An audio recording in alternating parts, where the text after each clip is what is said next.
திமுக பொருளாளர் ஸ்டாலின் இரண்டாவது நாளாக சென்னை ஆயிரம் விளக்கு தொகுதியில் வீதி வீதியாக பிரச்சாரம் மேற்கொண்டார்.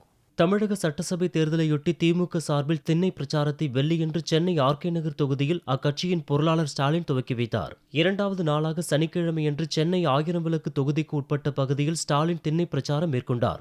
அப்போது ஒவ்வொரு வீட்டிற்கும் ஸ்டாலின் நேரில் சென்று திமுக சாதனை பற்றிய துண்டு பிரசுரம் வழங்கி பிரச்சாரம் செய்தார். பின்னர் செய்தியாளர்களிடம் பேசிய ஸ்டாலின், திண்ணை பிரச்சாரம் என்பது தனக்கு புதிதல்ல என்றும் இதற்கு முன்பு பல்வேறு இடங்களில் மக்களை சந்தித்திருப்பதாகவும் தெரிவித்தார். கடந்த பல மாதங்களாக நமக்கு நாமே என்று பல்வேறு மாவட்டங்களில் அனைத்து மக்களையும் சந்தித்தது போன்று தற்போது பல்வேறு வேலைகளுக்கு இடையில் திண்ணை பிரச்சாரம் மேற்கொண்டு வருவதாக ஸ்டாலின் கூறினார்.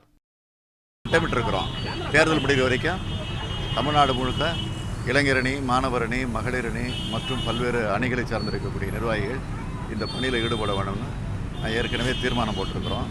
அதை நேற்றைய தினம் ஆர்கே நகரில் தொடங்கி வச்சிருக்கிறோம். இது தொடரணும், இன்னும் வேகப்படுத்தணும்.